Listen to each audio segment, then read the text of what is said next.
फांसी दो, फांसी दो, फांसी दो, फांसी दो, फांसी दो, फांसी दो, फांसी दो, फांसी दो, फांसी दो, फांसी दो, फांसी दो, मणिपुर के गुनहगारों को फांसी दो, फांसी दो, मणिपुर के गुनहगारों को फांसी दो, फांसी दो, मणिपुर के गुनहगारों को फांसी दो, फांसी दो, मणिपुर के गुनहगारों को फांसी दो, फांसी दो, मणिपुर की बेटियों को इंसाफ दो, इंसाफ दो, मणिपुर की बेटियों को इंसाफ दो, इंसाफ दो, मणिपुर की बेटियों को इंसाफ दो, इंसाफ दो, गुनहगारों को फांसी दो, फांसी दो, गुनहगारों को फांसी दो, फांसी दो, मणिपुर की बेटियों को इंसाफ दो, इंसाफ दो, मणिपुर की बेटियों को इंसाफ दो, इंसाफ दो, मणिपुर की बेटियों को इंसाफ दो, इंसाफ दो, गुनहगारों को फांसी दो, फांसी दो, गुनहगारों को फांसी दो, फांसी दो, गुनहगारों को फांसी दो, फांसी दो, मणिपुर के गुनहगारों को फांसी दो, फांसी दो, मणिपुर के गुनहगारों को फांसी दो, फांसी दो, मणिपुर के गुनहगारों को। ये आप दृश्य देख सकते हैं, इस समय हम मौजूद हैं पुरानी मंडी में और यहाँ पे किस तरह से ट्रेडर्स एसोसिएशन द्वारा यहाँ पे एक प्रदर्शन किया जा रहा है और पूरे विश्व भर में जिस तरह से एक मणिपुर का हादसा पेश आया, शर्मसार विश्व भर में होना पड़ा और हर राज्य में अब विरोध प्रदर्शन, एक गुस्सा देखने को मिल रहा है। जिस तरह से महिलाओं के साथ व्यवहार किया गया मणिपुर में, उसके बाद अब जम्मू शहर में भी उसका उग्र प्रदर्शन देखने को मिल रहा। साफ दृश्य दिखा रहे हैं पुरानी मंडी से। मणिपुर में लगातार अप्रैल महीने से जिस तरह से वाकये सामने आ रहे थे, जल रहा था एक किस्म से मणिपुर, और वहीं पे 3 महिलाओं के साथ जो हादसा पेश आया, उग्र प्रदर्शन जम्मू शहर से। इंसाफ दो, इंसाफ दो। क्या कहना चाहोगे जिस तरह से शर्मसार जो ये वाकया वहाँ पर हुआ? देखो, सबसे पहले आज पुरानी मंडी चौक में जो बिजनेस कम्युनिटी जिनमें डिफरेंट प्रेसिडेंट हैं, उनके मेंबर्स हैं ऑनरेबल, सब इकट्ठे हुए हैं। वजह है इकट्ठे होने की, वजह ये है कि मणिपुर का डिस्ट्रिक्ट थोबुल, जिसमें एक कम्युनिटी आती है कहती, उसने 4 लड़कों ने 2 औरतों को जो कि कुकी समाज से आती हैं, उनको निवस्त्र करके उनके साथ बदजाती की गई। उनके बाद उनको निवस्त्र करके पूरा बाजार में परेड किया गया। पीछे हजारों की लोग में तादाद थी। शर्म की बात यह है कि उसमें जो उनकी स्टेट गवर्नमेंट है वो बीजेपी की, सेंट्रल गवर्नमेंट बीजेपी की, गवर्नर उनका बीजेपी का, लेकिन किसी को 2 महीने पता नहीं चला। थैंक्स आप लोगों का, लोकल मीडिया का, जो नेट जैसे खत्म हुआ, उनकी जो कम्युनिकेशन चली तो ये मुद्दा सामने आया। अगर ये कम्युनिकेशन ना चलती, अगर आप लोग इसको स्टेप्स ना लेते, तो आज ये मुद्दा ठंडे बस्ते में पड़ गया होता। लेकिन थैंक्स आप लोग कि जिनकी वजह से ये बात उजागर हुई। आज मजबूरी में हमारे पीएम नरेंद्र मोदी जी को बयान देना पड़ा कि मैं सख्त एक्शन लूंगा। अरे बाबा, कहाँ है स्मृति ईरानी, कहाँ है आपकी लेडीज विंग जो नारा देती है नारी शक्ति, बेटी बचाओ बेटी पढ़ाओ?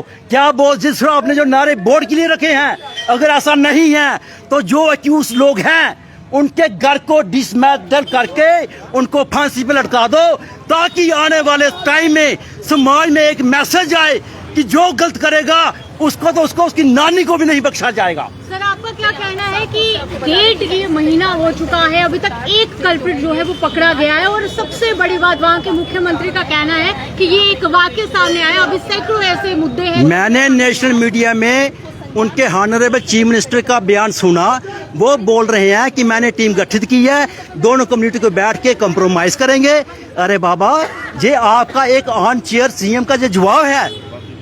आप तो ये सिग्नल छोड़ रहे हो कि आप गलतियां करते जाओ, बीजेपी में आ जाओ, सब कुछ माफ हो जाएगा। ये सिग्नल हमें मंजूर नहीं। मैं नहीं कहता मैं किस पार्टी से हूँ, मैं नहीं कहता मैं कौन से धर्म से हूँ, मैं कहता हूँ मैं इंसान हूँ, मुझे इंसानियत चाहिए, हमें जीने का पूरा राइट है। किसी को इंटरवेंशन हमारी प्राइवेट लाइफ में नहीं होने देंगे, चाहे उसके लिए हमें पार्टी छोड़नी पड़े, चाहे उसके लिए हमें किसी का साथ छोड़ना पड़े, वो मंजूर है। लेकिन ये हाई हैंडीनेस गवर्नमेंट की तरफ से पार्टी को देख करके, कम्युनिटी को देख के करना, वो हम लोगों को मंजूर नहीं, क्योंकि हम लोग एक शहरी हैं, हमें सब लॉस पता है, हम इसको लॉस को ओबे करते हैं, डिसबे नहीं करते। जहां तक सवाल गवर्नमेंट का है वो अपनी फुलफिलमेंट करे। आज देखो कितनी शर्मनाक बात मेरे साथ हुई है। जब मैं इधर आ रहा था इसी मुद्दे के लिए। तो मुझे आते आते 3-4 लोग मिले, मेरी उनसे गुफ्तगू हो गई।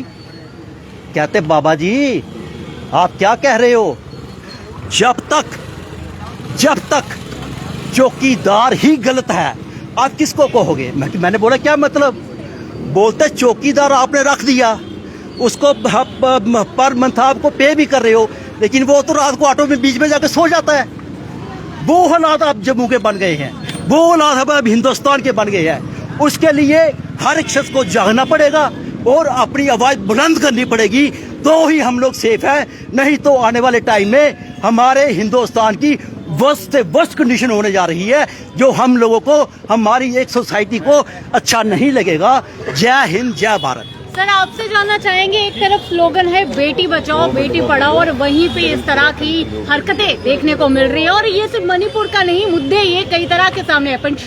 पश्चिम बंगाल की बात करें, राजस्थान की बात करें, आए दिन इस तरह के मुद्दे, क्या कहेंगे आप? देखिए, ये जो आपने बोला है पहले, बेटी पढ़ाओ और बेटी बचाओ, ये सिर्फ इलेक्शन के लिए मुद्दे रह गए हैं। ये स्लोगन सिर्फ इलेक्शन के दिनों में याद आते हैं इनको।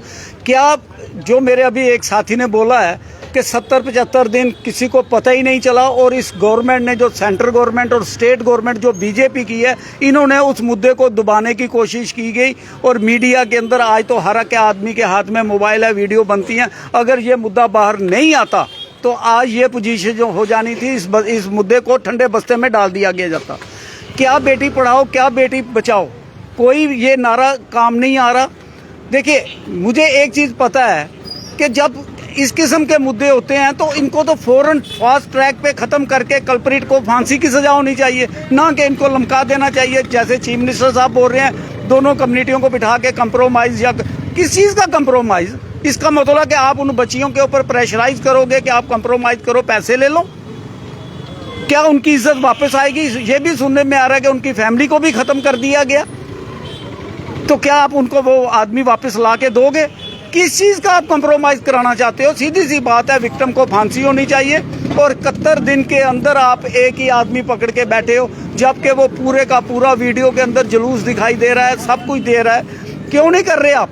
किसका इंतजार कर रहे हो कि कब कोई आएगा? को कौन करेगा?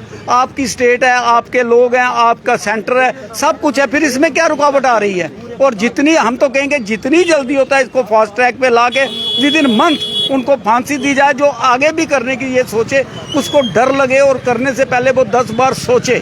अगर यही वोट बैंक की सियासत करनी है, अगर इसी तरह वोट बैंक बनाना है, तब तो आप कह लीजिए, क्योंकि ये दूसरों को, आज मणिपुर में हुआ है, इनको राजस्थान याद आ रहा है, आज कहीं होगा इनको कई और स्टेट याद आ जाएगी, पंजाब आ जाएगी, क्या कोई जहाँ जहाँ पे अपोजिशन की, वो बताएंगे हमें।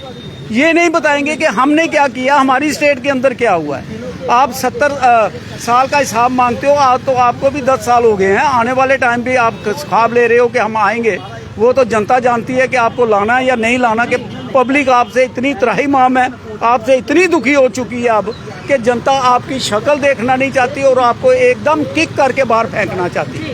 सर अब आपसे जानना चाहेंगे कि एक वाक्य जो वहाँ पे सामने आया, जिस लेडी का बलात्कार किया गया, वो एक सूबेदार की बीवी थी, उसके भाई के सामने ही उसका रेप होता है, और ये भारत के जवान हैं जो 24 घंटे बॉर्डर में खड़े रहकर जो है देश की जो है सुरक्षा करते हैं, पर वहीं पे उसकी बीवी के साथ इस तरह की हरकत को अंजाम देना, और वहीं पे उनका ये बयान कि हम जो है देश की रक्षा करते हैं पर हम अपनी बीवी को नहीं बचा पाए, इस तरह के वाक़े। आपको नहीं लगता है कि ये जो लोकतंत्र की बातें भारत में की जाती है, ये अब फीकी पड़ती हुई नजर आ रही है? बिल्कुल जी, हमें लगता है कि ये जो जितनी भी बातें चल रही हैं ये सिर्फ काल्पनिक है।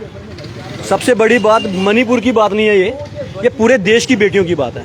हमारे जम्मू में भी एक सुमिता केस हुआ, उसको भी ऐसे मार के फेंक दिया गया और अभी तक कोई कार्रवाई नहीं हुई।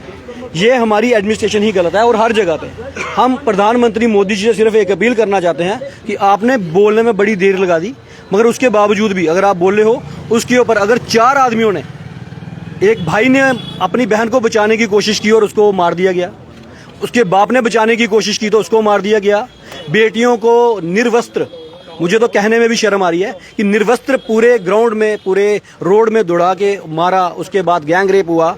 ये बहुत ही शर्मिंदगी वाली बात है और सिर्फ मणिपुर की नहीं है, ये पूरे भारत की बात है। पूरे भारत को शर्मसार होना चाहिए इस बात पे। और हमारे जो नरेंद्र भाई मोदी जी हैं, मैं तो क्लियर बोलता हूं आपको कि आपके चैनल के माध्यम से कि सिर्फ 4 आदमी नहीं थे वो जो 4 आदमी के साथ जो 900 कुछ आदमी है, 1000 की भीड़ है, उनको भी सजा देनी चाहिए कि वहां पे अगर किसी के साथ, किसी बहू बेटी के साथ ऐसा हो रहा है और आप तमाशा देख रहे हो, तमाशे देखने वाला भी गुनहगार है हमारी नजरों में, उनको भी सजा देनी चाहिए। और ये मैं प्रधानमंत्री नरेंद्र मोदी जी से अपील करता हूं कि उनको भी सजा दी जाए। सिर्फ वो 4 आदमी नहीं, पूरे सारे व्यक्ति और हर किसी समाज में, हर किसी स्टेट में पता चलना चाहिए कि ऐसा किसी ने कोई कानून निकला है जिसमें तमाशा देखने वाले को भी सजा मिलेगी। बिल्कुल। और ये आप देख सकते हैं कि अब मणिपुर का वो जो मुद्दा जो बार बार देखने को मिल रहा था, अप्रैल महीने से लगातार मणिपुर जलता हुआ नजर आ रहा था। कई तरह के जो हरकतें वहां पे देखने को मिल रही थी, 2 समुदायों के बीच में जो एक लड़ाई देखने को मिल रही थी। और वहीं पे एक ऐसा वाकया सामने आना मई महीने का, जहां पे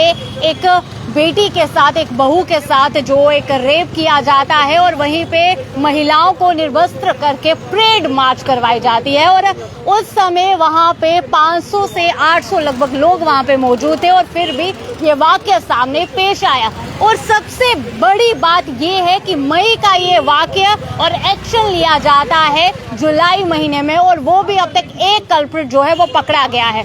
लगातार इस तरह के मुद्दे सामने आए हैं, चाहे फिर वो मणिपुर हो, बंगाल, वेस्ट बंगाल हो, या फिर राजस्थान हो, या फिर और राज्य क्यों ना हो, बार बार महिलाओं की सुरक्षा पर बात जो है वो आई है, पर प्रश्न चिन्ह जो है उड़ते गए, जवाब या एक्शन के रूप में स्ट्रिक्ट एक्शन नहीं आया।